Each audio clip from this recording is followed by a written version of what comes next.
Good day, everyone. Today, I will briefly talk about the origins of the Reggio Emilia approach. The Reggio Emilia approach began in the town of Reggio Emilia in northern Italy after World War II, around 1945.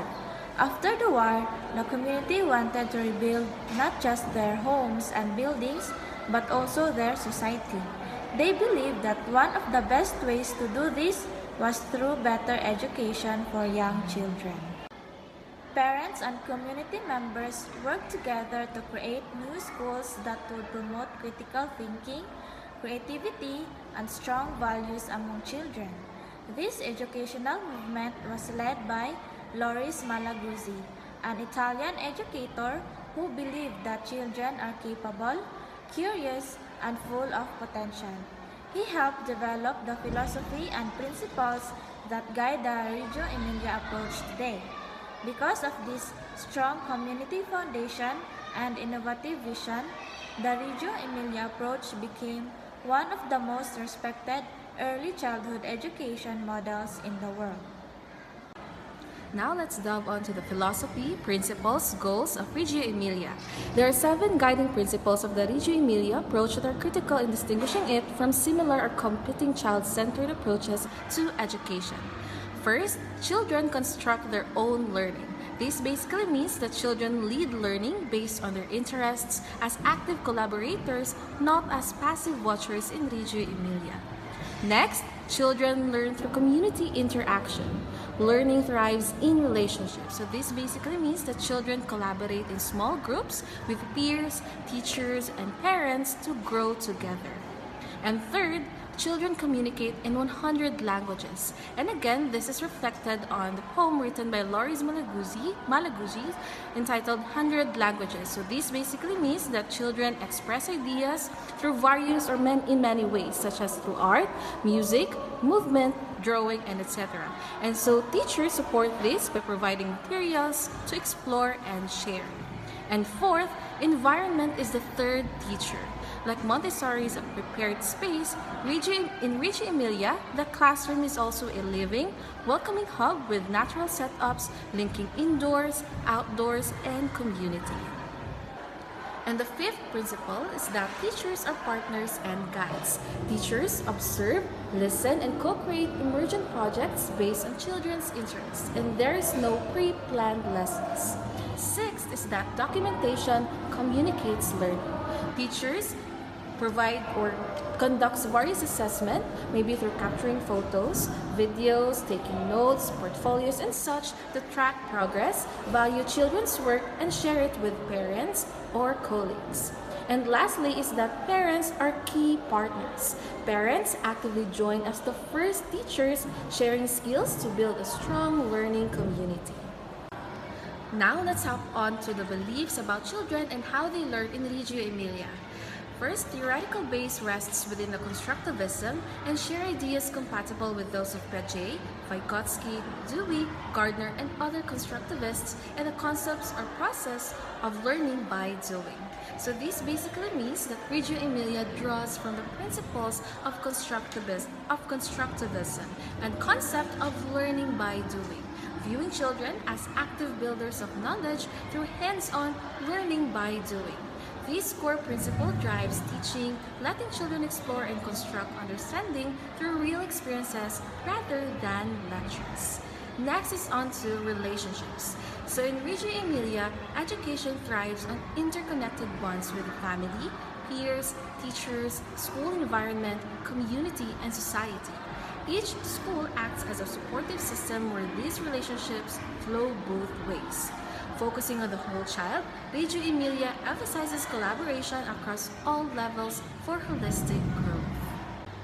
Third is that time follows children's natural rhythms, not clocks or calendars, for flexible activity planning. So this means that time bends to children's natural pace, ignoring strict clocks or calendars, so activities and projects adapt to their personal rhythms. This flexibility supports deep, uninterrupted exploration and continuity in learning. And lastly is that Reggio Emilia is based on the belief that every child is unique and will express their interests in many different ways, and again, this is reflected on poem entitled The 100 Languages of Children, written by Loris Malaguzzi. So it basically means that every child is unique, expressing interest through many different ways. And so to support this, Reggio Emilia provides diverse materials to honor these goals, fostering creativity and self-discovery. And in line with this, teachers observe and amplify these expressions to guide emergent learning. Now let's talk on the curriculum focus of Reggio Emilia. First is that emergent curriculum springs from children's interests and experiences with no fixed plan in advance. So this means that curriculum isn't preset. It grows naturally from what children show interest in, making learning child-led and relevant. Next is that learning follows a spiraling progression driven by children rather than a linear path. Knowledge builds in loops, revisiting and deepening ideas based on children's pace, not a straight line sequence. Third is that teachers set general goals from hypotheses and prepare for potential activities and projects. Teachers outline big picture aims, predict directions from observations, and gather materials to support possible exploration. And next, teachers observe children, discuss interpretations, and collaboratively choose offerings to sustain exploration.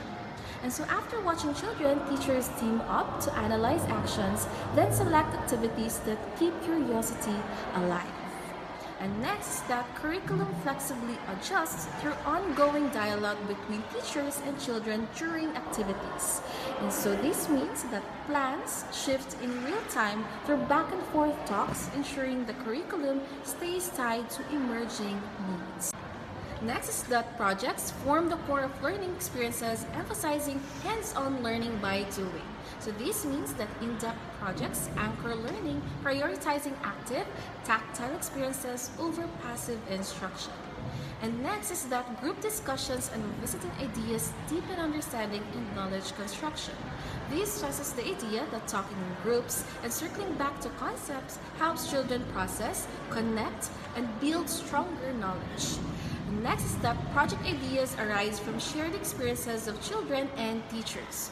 Projects spark from joint adventures or discoveries between children and educators, fostering a co-created learning. And next is that projects vary in length from days to months, sparked by events, child's ideas, or teachers' initiatives. So this means that projects last as long as needed, maybe short or extended, triggered by surprises, children's suggestions, or guided prompts. I will discuss the roles of the teacher in the learning process, which can be divided into 3 stages: before, during, and after learning activities. First, before, planning and preparation. Before the lesson begins, the teacher carefully observes children's interests, questions, and interactions. These observations help guide lesson planning based on what children are curious about. The teacher also prepares a stimulating, organized, and aesthetically pleasing environment that encourages learning. Materials are thoughtfully selected and arranged to promote exploration, creativity, and decision-making. Second, during facilitating learning. During activities, the teacher acts as a guide, collaborator, and co-learner rather than a lecturer. The teacher listens actively and closely observes children while they work. Instead of giving direct answers, the teacher asks open-ended questions to encourage thinking and problem-solving. The goal is to facilitate discussions and support children as they explore, experiment, and work together with others. Finally, after reflection and extension. After the learning activity, the teacher documents children's learning and progress through photos, recordings, and portfolios. The teacher reflects on these observations to plan the next steps or future projects. Learning is also shared and discussed with children, fellow teachers, and parents to strengthen understanding and collaboration. Now, let us talk about the roles of the learners in the learning process. First, learners are active participants in learning. They are not just listeners, but are fully involved in activities and experiences that help them understand new ideas. Learners are also curious and capable explorers. They naturally show curiosity about the world around them by asking questions, observing, and exploring their environment. They are considered constructors of knowledge because they learn by doing, experimenting, and discovering. Through hands-on experiences, learners build their own understanding rather than simply receiving information. In addition, learners work collaboratively with peers, teachers, and even community members. Learning becomes a shared experience where everyone contributes ideas and perspectives. Learners are also expressive communicators. They share their thoughts, feelings, and ideas in different ways such as speaking, drawing, writing, or creating. Another important role is being problem solvers and critical thinkers. Learners engage in inquiry-based activities that encourage reflection, questioning, and deeper thinking. They are also self-directed learners, meaning they take initiative and responsibility for their own learning choices and interests. Finally, learners are connected individuals who build relationships with others and understand their role within the community. Now, let us discuss the roles of the parents in the learning process. Parents are considered active partners in education. They work together with teachers and schools to support children's growth and development. They also serve as supporters of learning at home by encouraging good study habits, providing guidance, and creating a positive learning environment outside the classroom. Parents act as collaborators with educators, maintaining open communication with teachers to better understand their children's progress and needs. In addition, parents are contributors of knowledge and skills. They share their experiences, talents, and ideas which enrich children's learning experiences. Parents also play an important role as promoters of culture and values, helping children understand traditions, respect, and moral responsibilities. They are also co-guides of children's development, supporting emotional, social, and intellectual growth alongside teachers. Finally, parents are participants in reflection and communication, engaging in discussions, meetings, and feedback sessions to continuously support their child's learning journey. The Reggio Emilia schedule is flexible and child-centered, balancing daily routines with meaningful learning experiences. Children begin with arrival and free play, followed by group interactions and extended time for exploration, project work, and creative activities based on their individual interests. Routines like meals and cleanup support independence and social skills, while longer programs include rest and quiet time. Overall, the schedule is adaptable rather than rigid, promoting collaboration, exploration, and holistic development. Learning environments and learning materials in Reggio Emilia. First, the Reggio Emilia approach views the environment as a third teacher, reflecting the image and capability of the child. This means that the classroom is intentionally designed to show that children are competent, curious, and capable of constructing their own learning. Every part of the space, from furniture arrangement to material selection, communicates respect for child's ideas and abilities. Second, spaces are open, natural, and designed for exploration and interaction. Classrooms are not crowded or restrictive. Instead, they allow children to move freely, interact with peers, and explore different areas. Natural elements such as light, plants, and wooden materials create a calm, welcoming atmosphere that supports focus and creativity. Third, materials are layout encourage choice, creativity, and problem solving. Materials are accessible and often open-ended, allowing children to decide how to use them. The layout supports independent decision-making, helping children develop critical thinking and creativity as they experiment and solve problems in their own ways. Next is children's work is displayed to document and value their learning. Outputs such as drawings, projects, and photos of activities are exhibited around the classroom. This makes learning visible, helps children reflect on their experiences, and shows that their efforts and ideas are appreciated and respected. Next is classrooms are beautiful, organized, and rich in natural elements. Aesthetic quality is important in Reggio classroom. Clean, well-arranged, and visually pleasing environment promote a sense of pride, responsibility, and engagement among children. The atelier serves as a creative workshop with diverse tools and resources for exploration and projects. The atelier is a dedicated space for artistic and creative expression, where children use various materials like paint, clay, and recycled items. It supports deeper exploration of ideas and encourages children to express themselves in multiple ways. And here are the important features of Reggio Emilia curriculum. First is documentation. Documentation helps involve parents, understand children better, support teachers' growth, and show that children's efforts are valued.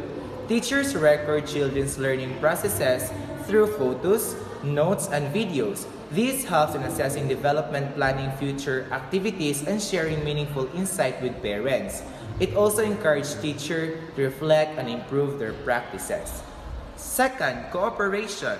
Cooperation is a powerful mode of working. Teachers work in pairs in each classroom. Team teaching allows for better observation and support of children. Teachers can share responsibilities, discuss insights, and respond more effectively to children's needs.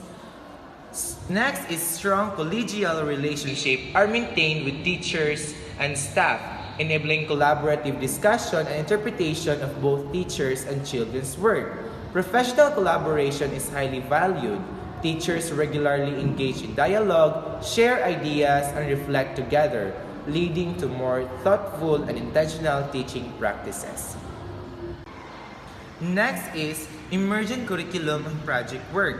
Teacher observes interest, design provocation, and extend inquiries into collaborative projects tied to developmental goals and standards. Instead of following a fixed plan, teachers build lessons based on children's interests. Activities evolve into projects where children explore topics deeply, fostering engagement, inquiry, and meaningful learning. Next, 100 languages of children. Children expresses ideas through many modalities such as art, movement, construction, storytelling, and digital media, and each language is valued. This principle recognizes that children communicate in diverse ways. By supporting different forms of expression, teachers allow children to fully explore and share their understanding. And lastly, Reggio approach is not linear and predetermined curricular progression, which means that learning does not allow a strict sequence. It is flexible and evolves over time based on children's experiences, interests, and interactions, making it more responsive and more meaningful. To sum up, the Reggio Emilia curriculum is a flexible, child-centered approach that values children as capable and active participants in their own learning. It emphasizes exploration, creativity, collaboration, and the use of multiple forms of expression. Guided by children's interests and supported by teachers, families, and a thoughtfully designed environment, learning becomes meaningful and dynamic. Overall, it promotes holistic development by nurturing curiosity, critical thinking, and the love for learning.